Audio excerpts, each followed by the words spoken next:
There's moments in certain games that cause you to freeze.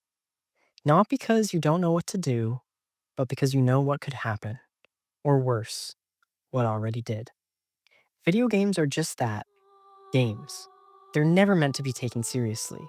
Yet, for many games, we do take them seriously. I mean, there are competitive sides to gaming, but esports aren't what I'm referring to here. I'm talking about some games, online and single player, that engineer stakes so high we often end up treating them like a full-time job. I'm talking about games where the rewards are so few and far between that it makes us question whether we're even having fun in the first place. My name is Rumbus, and that's the question we'll be getting into today. Why do we sink so many hours into online games like Ark, and even single-player games like Dark Souls for pixelated accomplishment?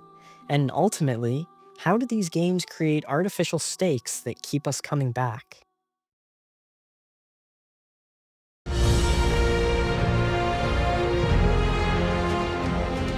I want to start with Ark Survival Evolved and Ascended. I think I'm definitely qualified to talk about this topic as I've spent well over 1,000 hours between these two titles. Rookie numbers, I know, but still, I've spent much of my preteen, teen, and young adult years playing this game. Ark Survival is a game about dinosaurs, but it's also much more than that. It's about surviving an incredibly harsh environment. Wildcard truly gave players every hazard to worry about in this game: food and drink, body temperature, weather, illness, insulation, and I'm sure many more. And on top of this, you also have to survive the incredibly hostile wildlife present on every map, called Arks. All of these are hard enough, but if you actually want to get into the meat of Ark, like building up or progressing the story, you might as well quit your job. Harvesting, leveling, and taming are all ridiculously slow in this game, to the point that it takes hours to get anything done. In the footage you're seeing, I'm playing on a boosted, single-player world, trying to speedrun the initial stages of gameplay, and even that took a ridiculously long time, and all I did was build a house and level up. Let's look at a very standard achievement in Ark: taming a Rex. On standard rates, as in what the developers deemed the intended Ark experience, it takes 56 minutes to tame a high-level Rex using the best, most expensive taming item in the game: exceptional kibble. But what about the more common taming items? Well, using only raw meat, it would take a Rex over 4 hours to tame. For reference, this is almost long enough to beat the entirety of the Resident Evil 3 remake. In the same time frame, you can either tame one creature in Ark, or consume almost an entire other game. And the worst part? All of this can be taken away from you in an instant. This is my Pteranodon, fittingly named Stakes, that I tamed for this video. And this is him 10 minutes later, pathfinding his way directly onto my fire, killing himself. All that work for nothing. I know that this is a bit of a silly example, but my point still stands. Your 4-hour T-Rex can be instantly killed by a wild one with better melee. Your base can be completely wiped by a wyvern while you were sleeping. I've genuinely even seen Ark characters sold. And that's just not even a joke you see memed online. I've seen it. This is such a core part of Ark's gameplay loop that in the community there's a phrase for this kind of stuff: getting arked. So, why put thousands of hours into Ark knowing that it could end, just like that? The answer is because the stakes in Ark, and thus the payoffs, are incredibly high. But how does a mere video game accomplish this? What makes us value our 4-hour Rex so much? One word: investment. Investment into learning the game, building up, PvPing, and more, all while Ark drip feeds you progress just enough to keep you hooked. Ark is not a game you play and be done with. It is one you spend weeks or even months cultivating. For example, my run on Official last year took 4 whole months.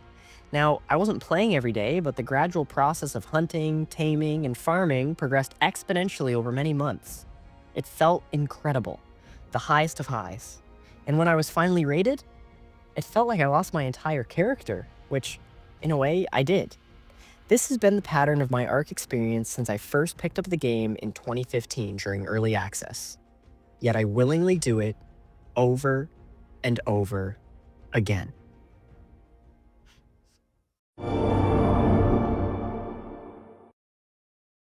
Dark Souls Remastered, the game that started it all.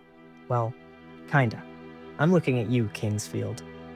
This game is another perfect example of a video game with incredibly high stakes.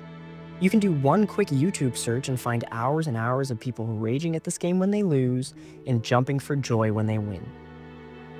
These people wouldn't do that if they didn't feel like they were truly losing something when things didn't go their way or triumphing over a great challenge when they did. You don't see somebody uninstalling Minecraft over losing to the Ender Dragon. Let's talk about that. We can make the obvious observation and say that the stakes come from difficulty, but I think we can go a couple steps further than this. I've played plenty of very difficult games that I simply did not care whether I won or lost in. Take Rainbow Six Siege, for example, a multiplayer game that I am notoriously bad at, yet I have never cared when I lose ranked because the games aren't too long and I can almost instantly put myself into another one. I think the real question we have to be asking is what the difficulty can lead to. Loss. You lose all your souls, you become hollow, and worst of all, you can spawn very far away and have to clear or run through the entire area again. Here's a clip of the first boss run back after the tutorial. I'll just let the timer run. Seem annoying? It only gets worse from there. Imagine doing this 10 plus times, especially after losing all your in-game currency. As someone who's experienced this firsthand, it is not a nice feeling. Ornstein and Smo had 13-year-old me contemplating my life's choices as I ran back to that stupid golden gate hundreds of times. So, how do you avoid this? You get good. I'm sorry, I had to include that somewhere in this video. But I mean it. The stakes in Dark Souls are created through investment too, but not in the same way as in Ark. The investment isn't in accumulation, but in mastery.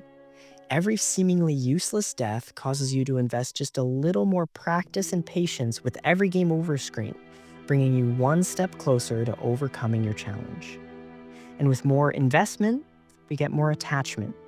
And the higher the attachment, the higher the stakes. When I finally defeat a boss in Dark Souls, I feel amazing. Like my hard work has finally paid off. I finally beat the game's test. And even though I know that I will be incredibly frustrated and having very little fun in about another hour, I willingly do that. Because the stakes in this game are simply too high to give up.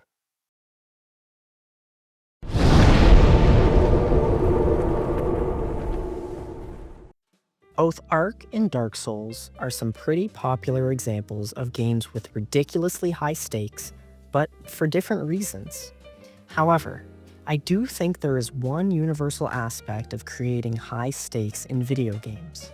I've been dancing around it the whole video, but at the end of the day, I really think it comes down to one thing: time. The time you spend taming the T-Rex in Ark, the time you spend learning how to roll and parry in Dark Souls, and everything else in between. When we invest in a game and its mechanics, we are investing many things: our energy, our patience, but this all boils down to time. A gaming example adjacent to the sunk cost fallacy. When you spend a lot of time on something, you don't want to give it up because of all that you've already invested in it. I know probably more about Ark mechanics than I do my own university major.